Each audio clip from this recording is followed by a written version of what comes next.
Benefícios da sabedoria. Probleminhas de memória. Nem todo mundo vai morrer. Olá, seja bem-vindo ao estudo das Escrituras. Eu sou a Solange Lima. Todos os dias estamos aqui para falar da Palavra de Deus. Hoje vamos estudar estes textos que estão aparecendo aí na sua tela, começando pela sabedoria. Livro de Provérbios. No estudo de hoje de Provérbios, vamos ver que a essência de tudo, a base de tudo, tudo acontece no coração. E vamos ver também alguns conselhos de sabedoria e os benefícios que a sabedoria traz. Logo no início da leitura de hoje já tem uma observação. Na verdade, um conselho, um alerta.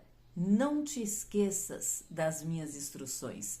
Guarda no teu coração. Aí já começa o princípio, o contexto, coração. Guarda bem todas as instruções no teu coração. E daí em diante seguem os conselhos de sabedoria. O primeiro é este: guarda os mandamentos, guarda no teu coração. O segundo, confia no Senhor de todo o teu coração, não na tua própria força. Reconhece-o em todos os teus caminhos e ele vai endireitar as tuas veredas. Veredas também é caminho.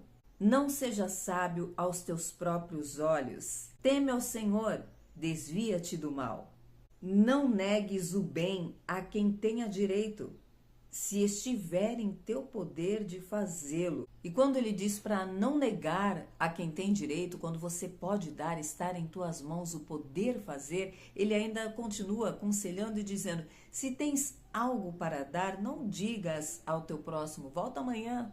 Sabe, quando você tem para dar, você tem hoje, mas aí você não quer ajudar e manda voltar amanhã. Provérbios é um livro de conselhos práticos para a vida, um livro que ensina que com a sabedoria, que exercitando, buscando, cavando a sabedoria, você vive longos dias, você vive muito melhor, você vive completo, pleno de Deus. Então vamos listar alguns benefícios da sabedoria que estão no texto de hoje. O lucro é melhor do que o ouro, melhor do que a prata.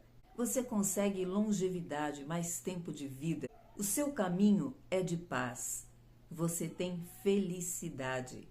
O seu sono é suave, você não teme, dorme suavemente, tranquilamente. Esses são alguns dos benefícios para quem alcança sabedoria. E quando você reconhece o Senhor em todos os teus caminhos, tudo vai bem. Ele endireita as suas veredas. E Salomão, escritor de Provérbios, fala sobre a importância da sabedoria de ser não somente importante, mas ser o principal. E aconselha no texto de hoje a não seguir a vereda, o caminho dos ímpios, a não ouvir os conselhos dos ímpios que maquinam o mal o tempo todo. O caminho dos ímpios é como a escuridão, eles tropeçam porque nem enxergam o que estão fazendo, não entendem o que estão fazendo. E para completar, ele fecha com chave de ouro o texto de hoje. A sabedoria é vida para os que a encontram e saúde para o corpo inteiro. Vamos para Salmos. Salmos 106. Assim como Salomão falou no Provérbios que estudamos hoje sobre a memória, sobre guardar na memória e, sobretudo, no coração os ensinamentos de Deus, os Salmos de hoje também apontam para esta memória. Só que aqui ele está falando sobre um povo que esqueceu de guardar as palavras do Senhor.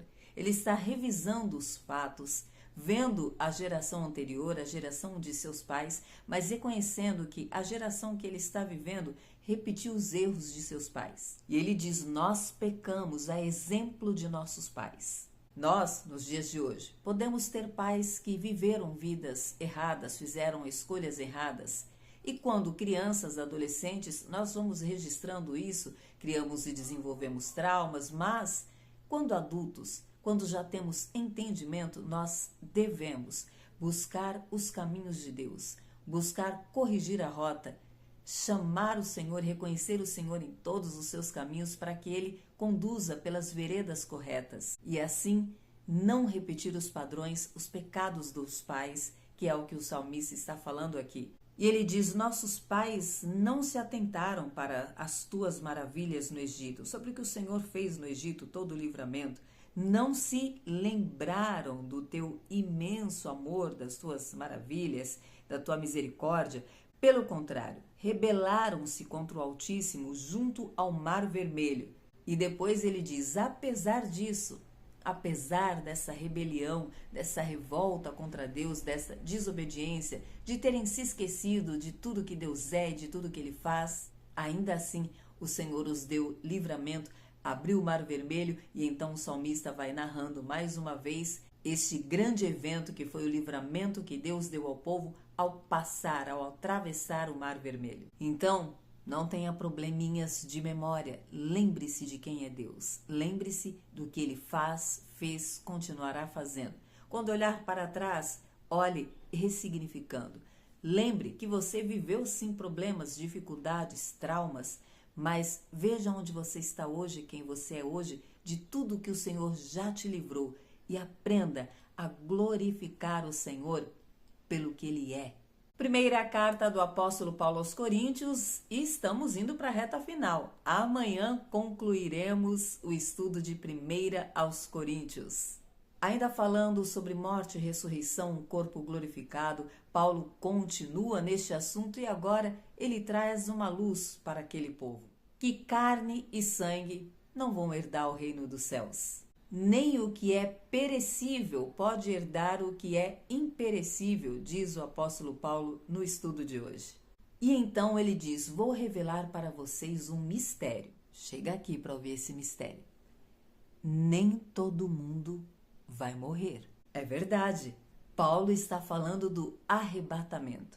Ele está dizendo que aqueles que já estiverem morrido, quando o Senhor Jesus vier, assim que a trombeta tocar, estes que já estão mortos vão ressuscitar em um corpo glorificado. E depois, aqueles que estarão vivos no dia que o Senhor Jesus voltar, serão transformados. Todos serão transformados, tanto os que já estão mortos, quanto os que estiverem vivos quando Jesus voltar. Todos os corpos serão transformados, passar do perecível para o imperecível, um corpo glorificado. E ele diz que isso é necessário. E então cita as Escrituras, falando da vitória da vida sobre a morte. Ele disse que quando isto acontecer, o que é perecível se tornar imperecível e o que é mortal se revestir do que é imortal, se cumprirá as Escrituras.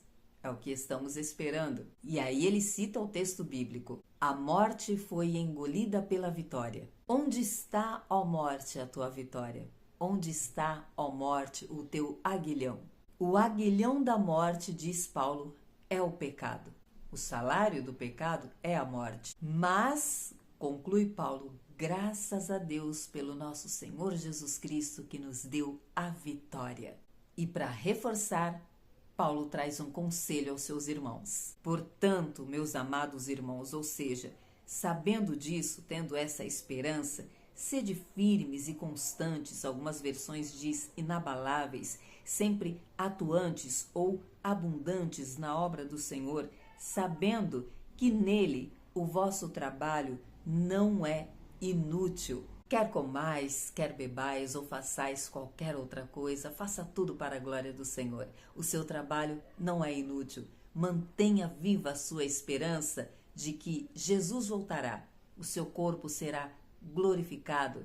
Se você já estiver morto quando Jesus vier, você vai ser ressuscitado. Se você estiver vivo, você vai ser arrebatado. De qualquer forma, seu corpo será glorificado. E por fim, Paulo muda de assunto e fala da coleta que ele pede para fazer para ajudar os irmãos na Judéia. Amanhã vamos ver um pouco melhor sobre isso. Então te espero aqui amanhã, se Deus disser que sim.